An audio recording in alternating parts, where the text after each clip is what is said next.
உருளைக்கிழங்கு இந்த மாதிரி வேக வச்சு நல்லா மசிச்சு எடுத்து வச்சுக்கோங்க. வாணலியில் கொஞ்சமாக எண்ணெய் ஊற்றிட்டு கடுகு தாளிச்சுட்டு அதில் பெரிய வெங்காயம் பொடியாக கட் பண்ணது, கருவேப்பிலை எல்லாம் போட்டு தாளிச்சுக்கணும்.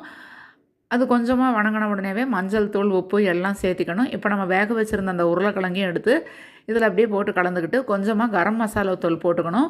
நான் பச்சை மிளகா போடலை. உங்களுக்கு பச்சை மிளகா பிடிக்கும்னா பச்சை மிளகா போட்டுக்கலாம். கரம் மசாலா தூள் தான் நான் போட்டிருக்கேன். இதெல்லாம் சேர்ந்து நல்லா அப்படியே மிக்ஸ் ஆன உடனே நம்ம அடுப்பு ஆஃப் பண்ணிவிட்டு இந்த உருளைக்கிழங்கு மசால் வந்து தனியாக எடுத்து வச்சுக்கணும். இப்போ இட்லிக்கெல்லாம் நம்ம மாவு அரைச்சி வச்சுருப்போம் இல்லைங்களா, அந்த மாவு எடுத்துக்கணும். அடுப்பில் வந்து நம்ம பணியாரமெல்லாம் ஊற்றக்கூடிய அந்த பணியார கல் வச்சுட்டு அந்த கல் சூடான உடனே அந்த இட்லி மாவு எடுத்து பணியாரக்கல்லில் கொஞ்சமாக ஊற்றணும். குழி நிறைய ஊற்றாதீங்க, பாதி ஊற்றிக்கிட்டு இப்போ அந்த உருளைக்கிழங்கு கொஞ்சமாக வச்சுட்டு திரும்பவும் கொஞ்சம் மாவு எடுத்து அது மேலே அப்படியே ஊற்றிடணும்.